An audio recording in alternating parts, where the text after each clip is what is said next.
Hello friend, student mind हमारे YouTube channel में आप लोगों का स्वागत है। आज हम ज्योग्राफी का दूसरा चैप्टर लेकर आए हैं, वो है भारत का भौतिक विभाजन। क्लियर। और भारत का भौतिक विभाजन में आज हम पढ़ेंगे कि भारत की आकृतियों को कितने वर्गों में बांटा गया है और उससे कौन सा प्रश्न पूछता है और प्रश्न कैसे आती है। यह चैप्टर सबसे महत्वपूर्ण है और सबसे लाभदायक है हर एग्जाम के लिए। चलिए चैप्टर को शुरू करने से पहले कृपया चैनल पर आप नए हो तो चैनल को सब्सक्राइब करें, लाइक करें और दोस्तों के साथ शेयर करें। और बढ़िया से पहले बेसिक रूप से समझ लें, क्योंकि अब ABCD से लेकर और हायर लेवल तक हम जाएंगे और इसके PDF आपको टेलीग्राम पर प्रोवाइड कर दिया जाएगा और आसानी से इसको बारीकी मैप के द्वारा हम समझते हैं, बिल्कुल आसानी से। क्लियर। तो शुरू करते हैं भारत का भौतिक विभाजन। Clear. Physical classification of India. Clear. और ये जो मैप हम बना चुके हैं, ये एक बात बोलिए, आप कौन से क्षेत्र से आते हैं? आप या तो मैदानी क्षेत्र से आते होंगे, या आप बिहार, यूपी, पंजाब में होंगे, हरियाणा में होंगे, तो आप मैदानी क्षेत्र से आएंगे। आप मैदान के बारे में आप भली बात जानते होंगे कि सबसे ज्यादा इसमें देखा जाए तो जनसंख्या, मैप पर एक बार नजर डाला जाए भारत के मैप पर, क्योंकि पहले क्लास में हम भारत की बेसिक जानकारी हमने पढ़ लिया था। देखिए तो आप कहिए कि सबसे ज्यादा जनसंख्या भारत में कहाँ होगी? सीधा सा बात है, मैदानी क्षेत्र में होगी। सबसे कम जनसंख्या कहाँ पर होगी? तो वो है पर्वतीय क्षेत्र में होगी, क्योंकि यहाँ की जो आवश्यक जलवायु, सबसे अधिक जो आवश्यक जो जलवायु होती है जो जीवन के लिए अधिकतम, वो मैदानी क्षेत्र में अधिक होती है या कृषि क्षेत्र होती है कि नहीं। देखिए तटीय मैदान, देखिए तटीय मैदान।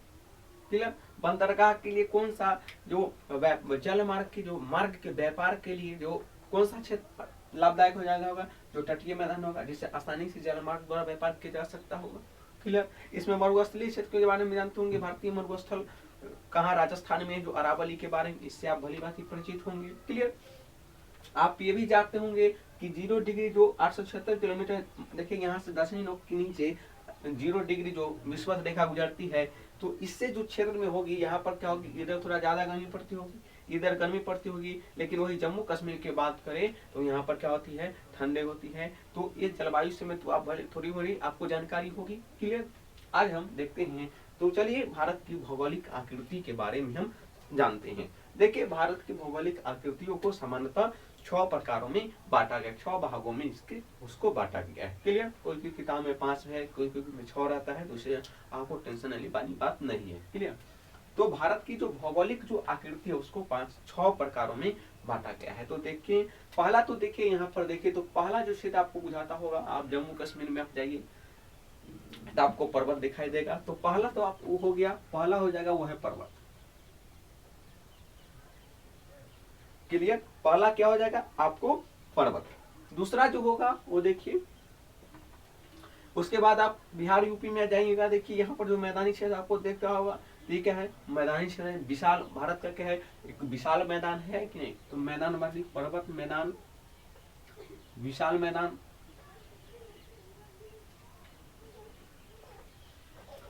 तीसरा में आइए तो देखिए यहाँ पर क्या है? पठार है, प्रायद्वीपीय पठार। क्या है? ये प्रायद्वीपीय पठार है। क्लियर।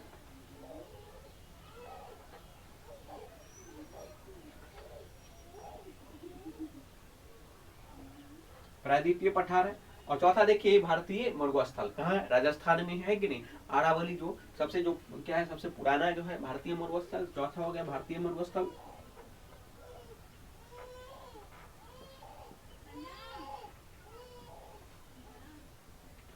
और पांचवा की बात करते हैं तो देखिए ये जो क्या है, इसको कहा जाता है पूर्वी घाट, इसको कहा जाता है पश्चिमी घाट कहा जाता है। क्लियर।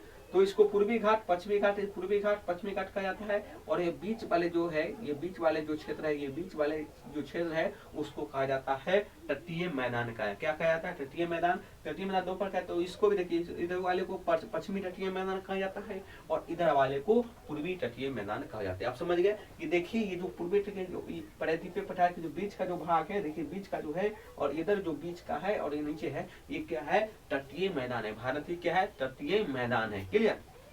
तो पचमा क्या हो जाएगा? तटीय मैदान।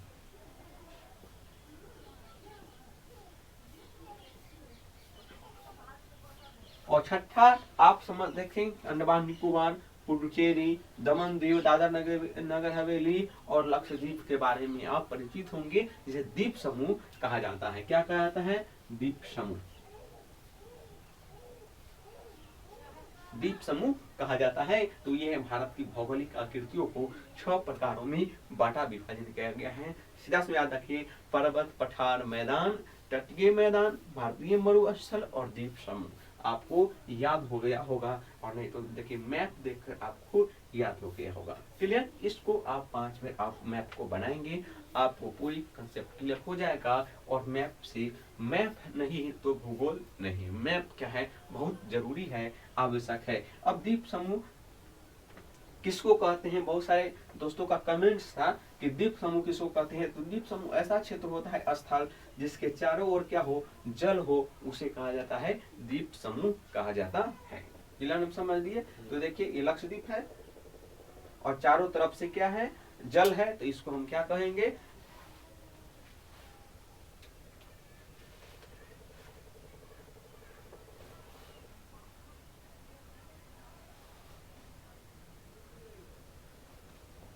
सॉरी, इसको क्या कहेंगे? द्वीप समूह कहेंगे। अब एक एक के बारे में हम पढ़ेंगे और एक एक के बारे में हम पढ़ेंगे। क्लियर? तो पहले शुरू करते हैं पर्वत के बारे में। क्लियर? पहले शुरू करते हैं पर्वत। एक छोटी सी आपको बेसिक जानकारी आपको होनी चाहिए आगे समझने के लिए। देखिए सीधा पर्वत, आखिर कहेंगे कि पर्वत है क्या? आप फिजिकल अगर ज्योग्राफी नहीं पढ़ चुके होंगे तो पर्वत कहते किसको है? तो देखिए ये पर्वत, देखिए क्या है? ये क्या है? ये पर्वत है। क्या है? ये पर्वत है। वैसा क्षेत्र जो भूमि से बहुत उठा हो और उसका जो शीर्ष हो क्या हो? एकदम छोटी तरह बना हो, वो देखिए ये क्या है? पर्वत है। आप सीधा से मतलब एकदम आसान भाषा में समझिए क्या है? पर्वत है। क्या है? पर्वत है। आप जम्मू कश्मीर गए होंगे तो आपको पता होगा, मैं गूगल पर आप सर्च मार के भी देख सकते हैं कि पर्वत क्या है। क्लियर? पठार क्या किसको कहते हैं? तो पठार देखिए ऐसा भूमि जिसका शीर्ष साल समतल हो और भूमि से क्या हो? उठा होगा। ये क्या है? क्या है? ये क्या है? ये है पठार है। क्या है? पठार। तो ये है पर्वत, ये है पठार। और मैदान के बारे में तो आप समझते होंगे, मैदान के बारे में तो आप समझते होंगे, ऐसा भूमि जो समतल हो, बराबर हो, मैदान कहलाता है। तो 3 बारे में आपने समझा कि पर्वत कहते हैं किसको है, पठार किसको कहते हैं, और मैदान किसको कहते हैं, द्वीप समूह किसको कहते हैं, तटीय मैदान किसको कहते हैं, जो तटीय के मैदान जो तट के जो बगल में क्या मैदानी क्षेत्र होता है उसको तटीय मैदान कहा जाता है। और प्रायद्वीपीय पठार किसको कहते हैं, जो पुरानी भूमि हो। और देखिए ये जो भारत का जो प्रायद्वीपीय पठार है सबसे पुराना है। क्या है? सबसे पुराना है। पूछ देगा कि भारत का कौन सा भाग सबसे पुराना है, तो वो है प्रायद्वीपीय पठार। क्या है? प्रायद्वीपीय पठार। अभी शुरू करते हैं। क्लियर? तो पर्वत, पठार, मैदान, भारतीय मरुस्थल, द्वीप समूह के बारे में आप समझ गए। बिल्कुल क्लियर, समान जानकारी आपको हो गई। फिजिकल जब ज्योग्राफी शुरू करेंगे तब हम इसको विस्तार से जानेंगे कि पर्वत के बारे में। क्लियर? तो इतना समझ गए कि पर्वत, पठार, मैदान ऐसा है। अब मैप को ध्यान में रखें, आपको भूगोल कहीं की दिक्कत नहीं होगी। अब शुरू करते हैं हिमालय को। अब शुरू करते हैं पर्वत में शुरू करते हैं हिमालय के बारे में। पहली जो टॉपिक है वो है हिमालय। क्या है हिमालय?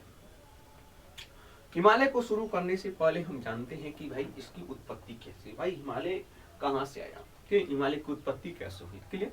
तो देखिए भूगोल वेत्ता पहले जो आज हम जो देखते हैं हिमालय, एक समय ऐसा भी था कि हिमालय उस जगह पर नहीं था।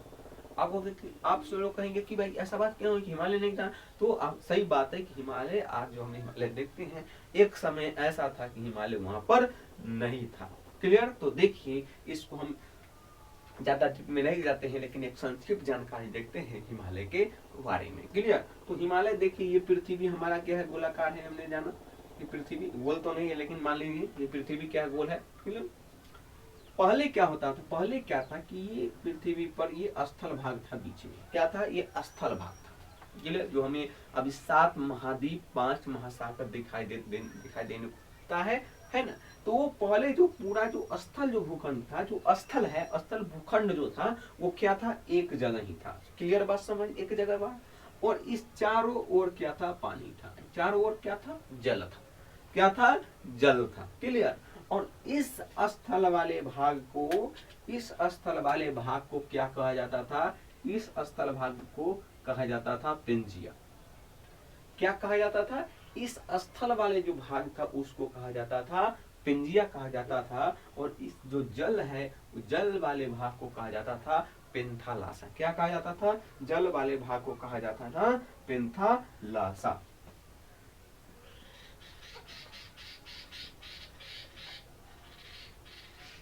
जल वाले भाग को कहा जाता था पेंथालासा। एक समय ऐसा जो भूसन्नति हुआ, एक समय ऐसा जो भूसम्मति हुआ एवं अन्य क्रिया हुआ, उसके बारे में कोई स्पष्ट जानकारी नहीं है, गूगल बेटा कहते हैं। तो एक समय ऐसा हुआ कि ये जो दोनों था ये था, ये क्या हो गया, बीच से क्या हो गया, टूट गया। क्या हुआ? टूट का क्या हुआ? 7 भागों में बिखर गया। टूट का 7 बड़े प्लेट और अन्य छोटे प्लेटों में क्या हुआ? बट गया। क्या हुआ? बट गया। क्लियर? तो हम देख सकते हैं कि ऐसे था तो क्या हो गया, ऐसे हो गया और ऐसे हो गया, और बीच में जल आ गया जिसका नाम क्या, जिसका नाम था तेथिस सागर। क्या नाम था?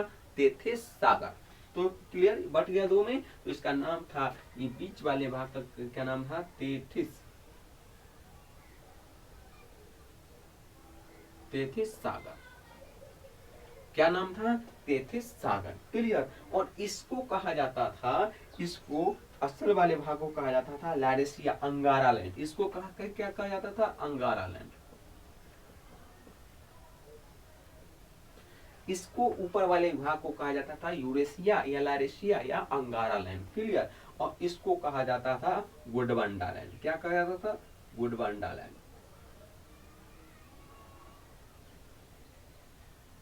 इसको कहा जाता था गोडवांडा लैंड। हमने जाना कि सभी भूखंड एक जगह ही थे, विचलन हुए, दो प्लेटों में वो टूटे, और दो प्लेटों कौन, अंगारा लैंड और गोडवांडा लैंड हो गए, दो लैंड बीच गए, और बीच में जो जल आ गया उसको क्या क्या, जल को, उसको बीच में जो क्षेत्र जो जल वाले भाग थे उसको क्या कर भूसन्नति हुआ, जिससे क्या कहा जाता था? तेथिस सागर। क्या कहा जाता था? तेथिस सागर कहा जाता था। क्लियर?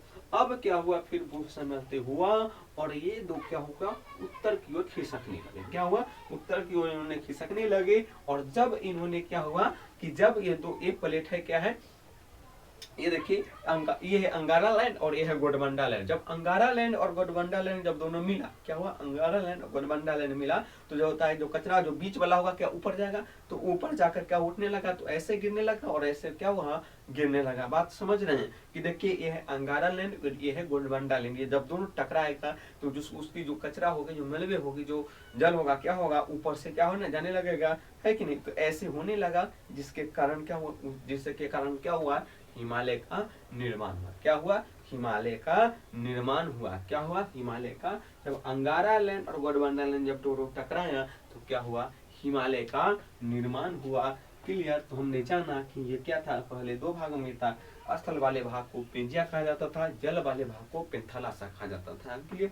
अन्य भागों में टूटा, जिसके बाद जो ऊपर वाले को अंगारा लैंड, नीचे वालों को गोडबंडा लैंड कहा था। तो बीच में जो सागर बनी उसको क्या कहते थे? सागर। जब दोनों टकराए जिससे कारण क्या, जो ऊपर गए, जिसके कारण हिमालय का निर्माण हुआ, हिमालय का उत्पत्ति हुआ। क्लियर? बात समझ गए?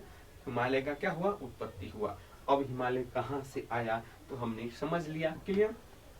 हिमालय का क्या हुआ? उत्पत्ति हुआ। इसमें भी भूगोलवेत्ता के काफी क्या है, जो भूगोल को जानने वाले को भूगोलवेत्ता कहते हैं, इसमें काफी मतभेद है। इसके सारे बहुत सारे कंसेप्ट आए थे। ये जो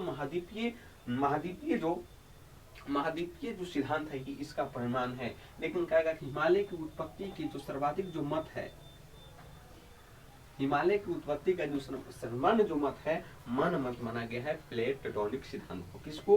प्लेट टेक्टोनिक सिद्धांत को, प्लेट विवर्तनिकी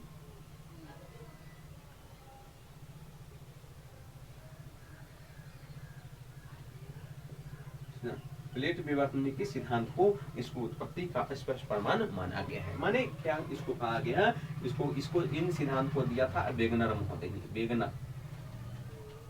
वेगनर महोदय ने इस सिद्धांत को सर्वप्रथम दिया था, क्योंकि आप अगर सारे महाद्वीप जो अलग है उसको आप जोड़िएगा तो लगभग देखिएगा कि लगभग एक ही कंसेप्ट मिलता है, एक ही चीज मिलता है। उस पर कुछ और उन्होंने खोज जानकारी के आधार पर वेगनर साहब ने कहा कि ये सब चीज एक ही मत था। किधर उसमें कमियां थी, वो ज्योग्राफी का बहुत हार्ड विषय हो जाएगा, लेकिन इतना संक्षिप्त जानकारी कहते थे उन्होंने, वेगनर महोदय ने पहले बताया था। उनके बाद और भी रिसर्च हुए, जिसके प्लेट विवर्तन के सिद्धांत ने इस सिद्धांत को पुष्टि किया और उनको प्लेट टेक्टोनिक सिद्धांत ने इस सिद्धांत को पुष्टि की और सर्वमातिक मत माना जाता है प्लेट विवर्तन के सिद्धांत की हिमालय की उत्पत्ति में। तो पूछेगा कि हिमालय की उत्पत्ति कैसे हुई, हमने समझ लिया ये बेंगलुरु महोदय। और हिमालय की उत्पत्ति में सर्वाधिक जो मत कहेगा हिमालय की उत्पत्ति के जो मत जो है वो है प्लेट विवर्तन की सिद्धांत। क्या है? प्लेट विवर्तन की सिद्धांत।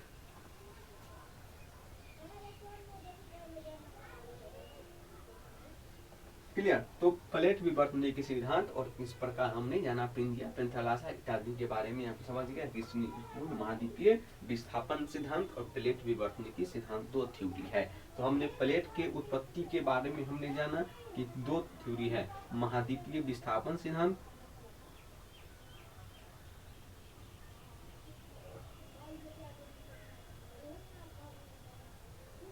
और दूसरा है प्लेट विवर्तन की।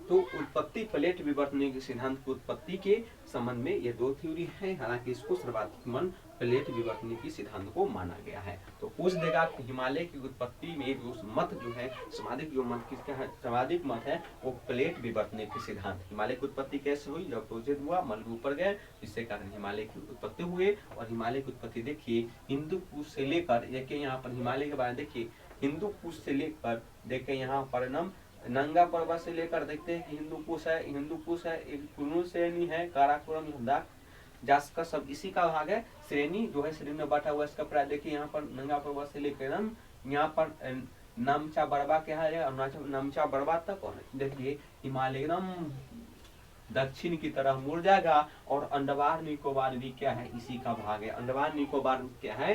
हिमालय का ही भाग है। तो हिमालय देखिए हिमालय एकदम क्या है इधर और है इसका, और पाकिस्तान में भी इसका क्षेत्र है। तो हिमालय का देखिए हिमालय का क्षेत्र ऐसे है, हिमालय का क्षेत्र ऐसे है, एकदम धनुष की आकार का हिमालय बना हुआ है। क्या है? धनुष की तरह हिमालय है और भारत के उत्तरी क्षेत्र में पूरा क्या हुआ है, घेरे हुआ है, जिससे भारत को एक तो प्राकृतिक सुरक्षा भी देता है कि उधर से जो ध्रुव से आने वाली जो ठंडी हवा को क्या कर लेता है, रोक लेता है। पहली बात तो ये है कि वो ये तो सुरक्षा हुई। पहली बात तो ये है कि ठंड होने से भी बचाता है। क्लियर? तो कृषि के लिए अन्न कार्य के लिए भी फायदेमंद है। और दूसरा ये भी कि हिमालय देखिए धनुष के आकार का है तो वो प्राकृतिक सुरक्षा भी देता है, क्योंकि इधर से आक्रमण करना बस की बात किसी की अत्यधिक नहीं होती है। क्लियर बात? हमने इतना बात समझ लिया। हिमालय की उत्पत्ति के संबंध में दूसरे महाद्वीपीय बहुत सारे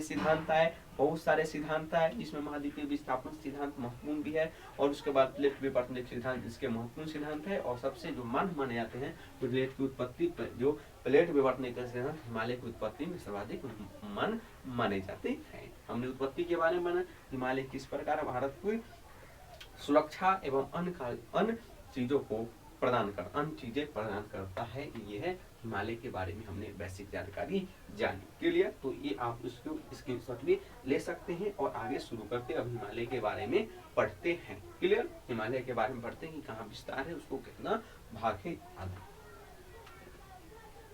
तो हमने जाना कि भौगोलिक आकृति में 5 प्रकार 6 प्रकार आप लिख लीजिएगा। हिमालय लिखे, पर्वत में हिमालय पढ़ेंगे पहले, उसकी उत्पत्ति देखिए, प्लेट विवर्तन सिद्धांत सर्वाधिक मत है और कैसे अंगारायण गोरवानाल ने कैसे उनका हिमालय का क्या हुआ उत्पत्ति हुआ, इसके बारे में हमने जाना। हिमालय किस प्रकार प्राकृतिक सुरक्षा इंडिया को देता है।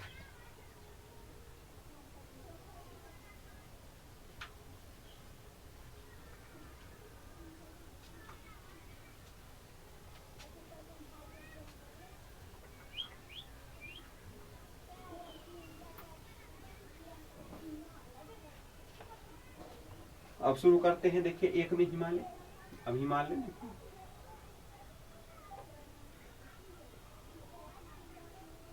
उत्पत्ति के बारे में जाना। प्लेट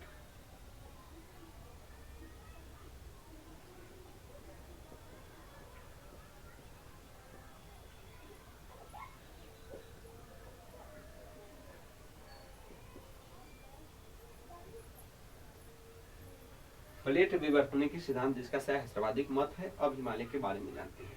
देखिए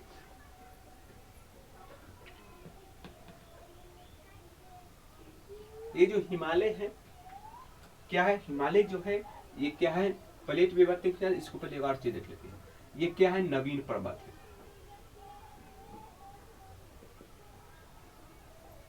हिमालय क्या है, हिमालय नवीन पर्वत है और इसका आज भी विस्तार हो रहा है। क्लियर, ऐसा नहीं कि अब विस्तार, इसका आज भी विस्तार हो रहा है और ये नवीन पर्वत है। किसके जानते हैं अभी की इसकी उत्पत्ति हुई है, तो क्या है, नवीन पर्वत है और अभी भी इसका क्या हो रही है, विस्तार हो रही है। क्लियर, नवीन पर्वत है। अब देखें, और यहाँ पर देखें जानकारी देख लेते हैं कि हिमालय पर क्या होती है, ठंडे मौसम रहती है, जानते होंगे। यहाँ हिमपात गिरती है, यहाँ पर वन बड़े बड़े वन यहाँ पर कम होंगे, क्योंकि पर्वतीय क्षेत्र थे, क्या होंगे, तो वन यहाँ पर क्या होंगे, कम होंगे। जब वन कम होंगे तो यहाँ जनसंख्या भी यहाँ पर जाती है कि कम होता है, जनसंख्या भी कम होंगे, यातायात की सुविधा भी कम होता है, पता है कि नहीं। तो हिमालय तो आप इससे भी सोच सकते हैं कि प्राकृतिक सुरक्षा है, धनुष के आकार का है, ये नवीन पर्वत है, आज भी इसका विस्तार हो रहा है, आज भी विस्तार हो रहा है। यहाँ पर जनसंख्या कम होती है, क्लियर, यहाँ पर जनसंख्या कम होती है, यहाँ पर यातायात कम होती है, यहाँ पर सुरंग पाई जाती है, क्योंकि यहाँ पर पर्वत है तो क्या होगी, सुरंग होगी, यहाँ पर सुरंग पाई जाती है इत्यादि के बारे में हमने जाना। क्लियर, अब शुरू करते हैं, हिमालय को कितने भागों में बांटा गया है। हिमालय को दो भागों में बांटा गया है। देखिए, हिमालय को दो भागों में बांटा गया है, एक श्रेणी के आधार पर कि एक, जैसे केक देखते हैं, क्या है, केक है तो पहला तला, दूसरा तला और तीसरा तला, है ना। देखिए, पहला हो गया, दूसरा हो गया और फिर तीसरा हो गया, तो श्रेणी के आधार पर ही बांटा गया है। क्लियर, श्रेणी के आधार पर भी बांटा गया, तो एक है श्रेणी के आधार पर,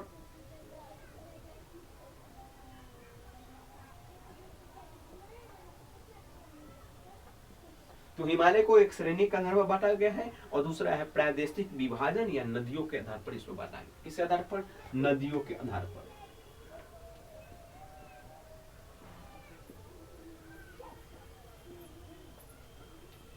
या कहिए इसको प्रादेशिक विभाजन।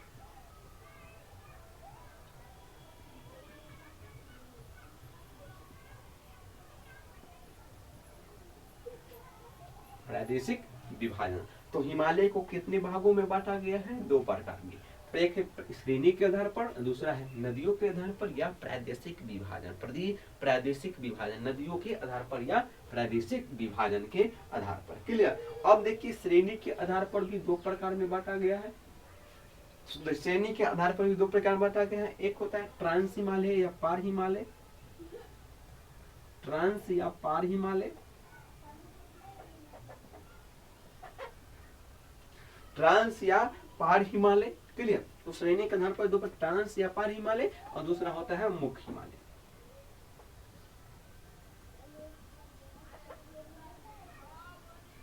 क्लियर, तो हिमालय के बारे में हमने जाना, एक श्रेणी के आधार पर प्रादेशिक नदियों के आधार पर बांटा गया है, और फिर श्रेणी के आधार पर ट्रांस हिमालय और पार हिमालय बांटा गया है, और फिर दूसरा बांटा गया है, इसको मुख्य हिमालय के आधार पर बांटा गया है।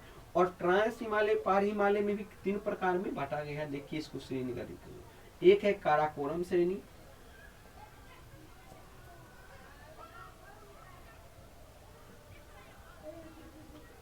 क्लियर, देखिए एक श्रेणी के आधार, देखिए पहला है क्या है, काराकोरम श्रेणी, आप समझ सकते, देखिए यहाँ पर पहला है काराकोरम, लद्दाख, और यहाँ पर क्या है, जास करते, एक है काराकोरम श्रेणी, लद्दाख श्रेणी। देखो, केक के आधार बांटा गया है। देखिए यहाँ पर, देखिए आप नजर क्या है, केक का आधार बांटा हुआ है, पहले क्या है, काराकोरम, लद्दाख और जास्कर। क्या है, जैसे केक होता है, 3 तला केक होता है, तब उसको देखिए, इसको मानिए, इसको श्रेणी के अंदर ट्रांस हिमालय, पार हिमालय के प्रकार मानिए कि श्रेणी हिमालय होता है कि पार, देखिए पहला तला के, दूसरा तला के और तीसरा तला के, ऊपर ऊंचा होगा, फिर उससे कम नीचा होगा, फिर क्या उससे कम नीचा होगा, यही है। तो ऊपर क्या है, काराकोरम श्रेणी, फिर लद्दाख श्रेणी, और फिर जास्कर श्रेणी। जो ट्रांस हिमालय जो है, देखिए यहाँ पर ट्रांस हिमालय या पार हिमालय है, वो पहला है काराकोरम श्रेणी और दूसरा हो जाएगा लद्दाख श्रेणी,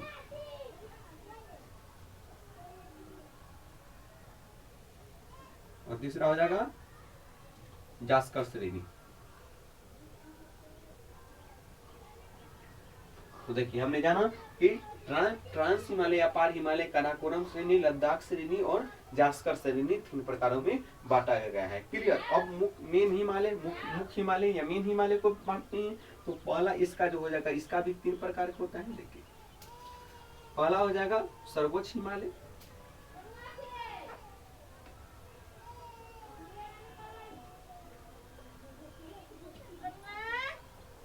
दूसरा हो जाएगा मध्य या लघु, तीसरा हो जाएगा शिवालिक या निम्न।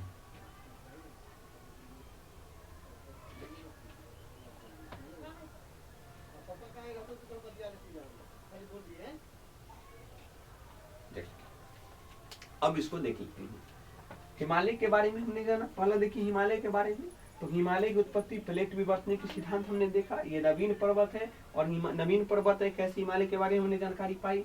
हिमालय को दो प्रकार में, श्रेणी के आधार पर और नदियों के आधार पर प्रादेशिक विभाजन दो प्रकार में बांटा गया है। अब ट्रांस हिमालय, पहाड़ी हिमालय को देखें तो काराकोरम श्रेणी, लद्दाख श्रेणी, जास्कर श्रेणी, इसको तीन प्रकार में बांटा गया है। और फिर मुख्य हिमालय को सर्वोच्च हिमालय या बृहत हिमालय, मध्य हिमालय या लघु हिमालय और शिवालिक या निम्न हिमालय